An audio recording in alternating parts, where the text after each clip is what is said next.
so grateful for these natural pauses.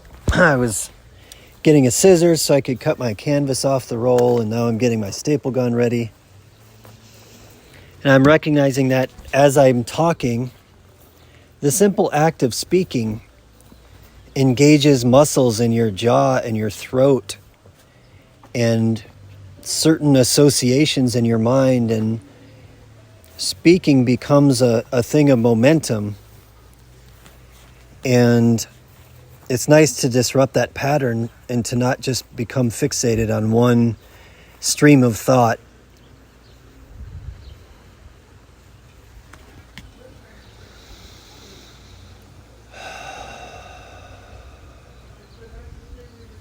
So I find it very fascinating to watch my own mind and my own body, and to recognize that this body that I'm living in is made to learn automatically from experience, and it has learned a certain way and it acts out a certain way. It has certain habits and attachments, and it's very fascinating that healing process is not so much about changing any of that as much as it is stepping back from it and recognizing how it works, and recognizing that you have the ability to engage conscious thought, conscious intuition, conscious will. Regardless of the concept of free will or the arguments around it, you have the ability, at the very least, to step back and observe what your mind and body are acting out in the moment. And you have the ability to respond to that with choice. And you have the ability to practice responding in a certain way, to practice in a daily manner. And you have the ability to begin to change the way that your body and mind are programmed, to change the way that your body and mind respond. You know, healing over the long term is taking a step back, observing the mind and body in the moment as it is, engaging choice, engaging practice, and doing that over time in a certain direction. That's where value comes in. Simply, where am I pointing my compass in the present moment? What am I serving with my voice, with my body? I put energy in my body, I inhale oxygen, and I eat food. I lubricate with water, and I have this creation machine. This creation machine. If we're created in the image of God, we are creators.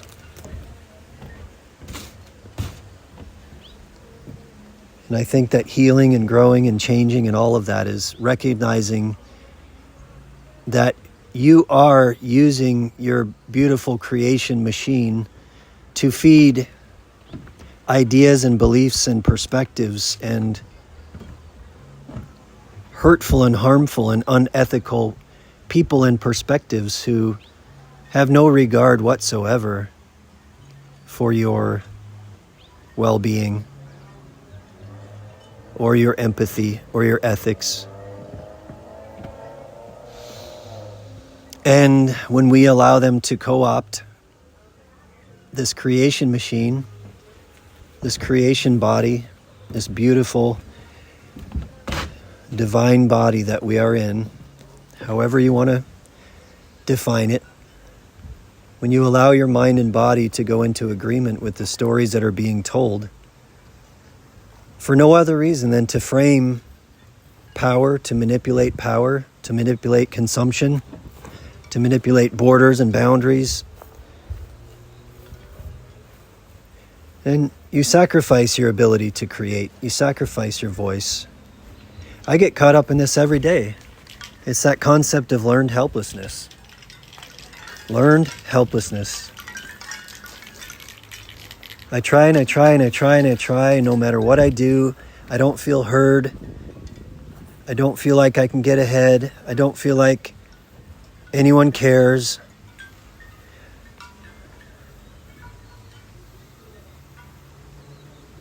learned helplessness.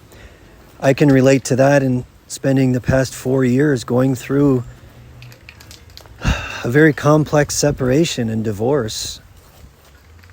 What I've been trying to think of personally as a transformation, but what most certainly has been the most hurtful, harmful, perplexing, humbling, enlightening experiences of my entire life. It is like the experience of my life. And just how much it's brought me to my knees and taught me to surrender. That, surrender or die. Surrender to live. Surrender to grow. Just recognizing that I live in a bubble, regardless of all the other stories around me. I live in a bubble where ethics and morals and justice and just a basic acknowledgement of the spoken and unspoken agreements that we all attend to, we all try to attend to, just basic kindness, basic honesty, basic morality, basic ethics, basic, love. All those things have been shattered for me in the past 4 years. What I've learned, what I should say to clarify that, have been shattered for me with the one person I thought it would never come from. And of course, I have a lot to own in that, so I'm not trying to tell a one-sided story. I'm not even really trying to tell that story. I'm just being honest about my experience, because I don't want to just speak in spiritual or intellectual platitudes. My personal experience is that I genuinely, objectively have meditated in this because it has been a profound learning experience where ethics don't matter in divorce. Morality, justice, basic rights and wrongs, basic spoken and unspoken agreements are just not relevant.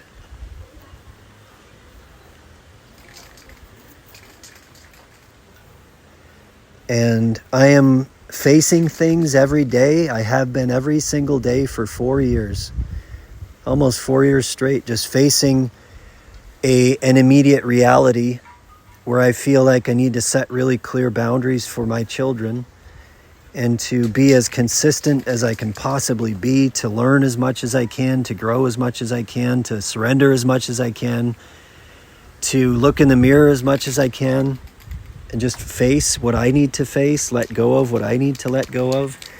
And recognizing that as long as I'm a father, as long as I'm a person who's going to stay rooted for my family, I'm not going to run away. I'm not going to abandon. I'm not going to rationalize. I'm not going to,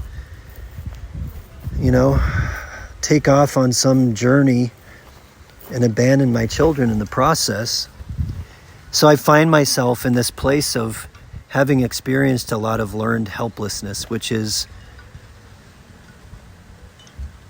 recognizing that the pain in my body, the pain in my heart, the clear pain in my children's bodies and hearts and minds, the confusion,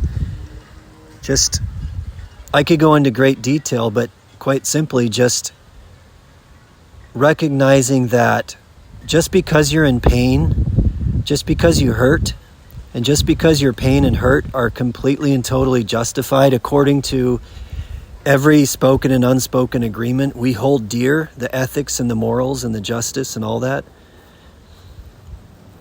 sometimes it just doesn't matter.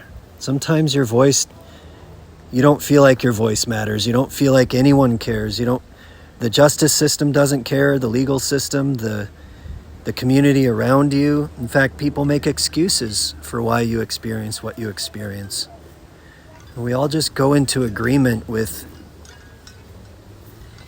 really what is a horrible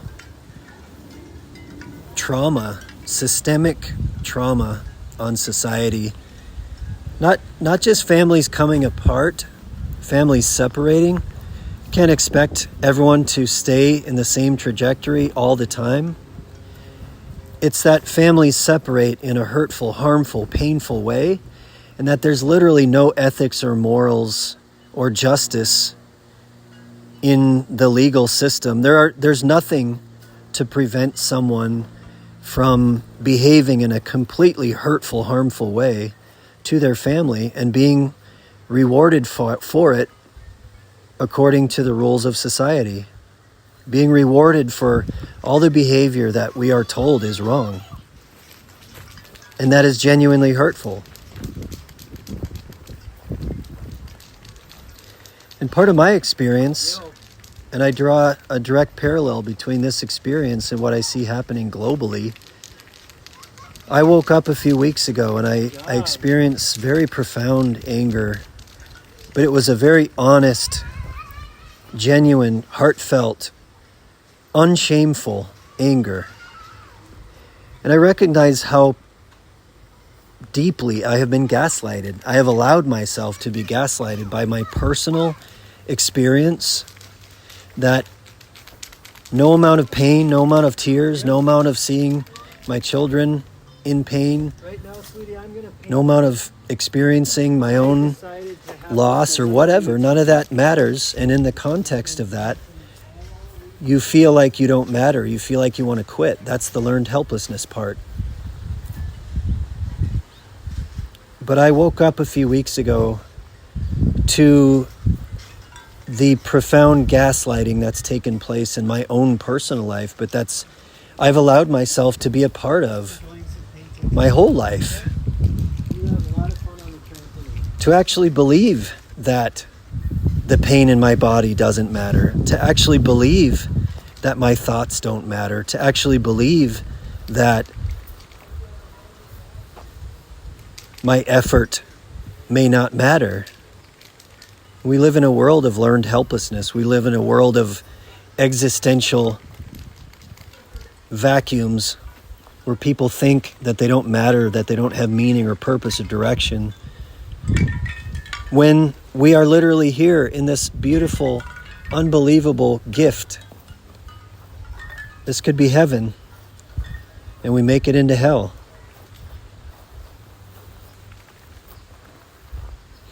So I woke up to my anger, and that anger was honest. And that anger was like, wait a second. I have been perpetually hypnotized my whole life.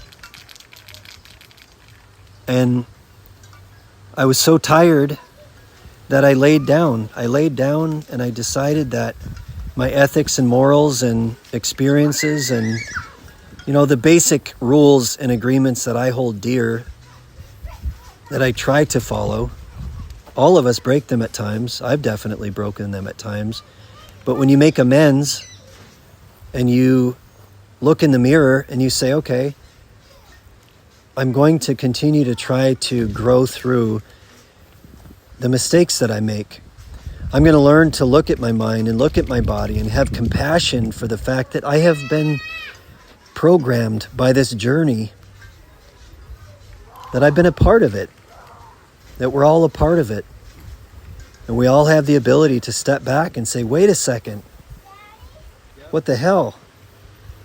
My mind, my beautiful mind has been taken over. My body has been taken over.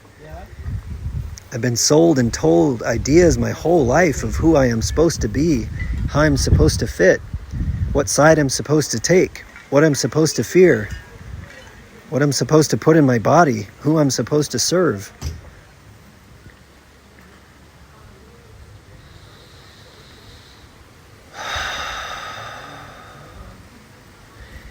We really have all allowed ourselves to just stand by and watch all expression of love, which is at the root of all these things: ethics, morals, justice, value. The things that we hold dear, the spoken and unspoken agreements, are rooted in this thing that we call love. And at the core of that, isn't that Christ love? Isn't Christ love surrendering ourselves to God within to become the divine creators that we really are? To stop surrendering our mind and body to people and entities and interests that have absolutely no care for all these things that you hold near and dear, beyond that they can use them as a tool against you or as a tool for manipulation. You know, it's about money, it's about power, it's about greed.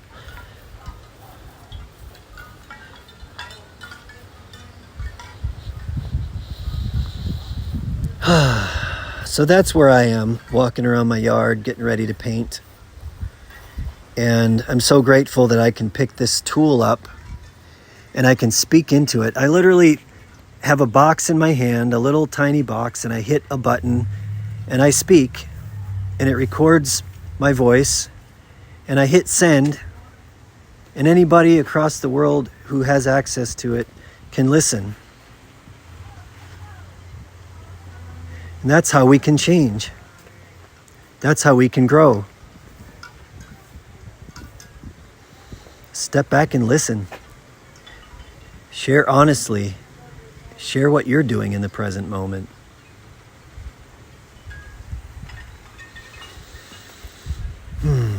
Love to you all. Take care.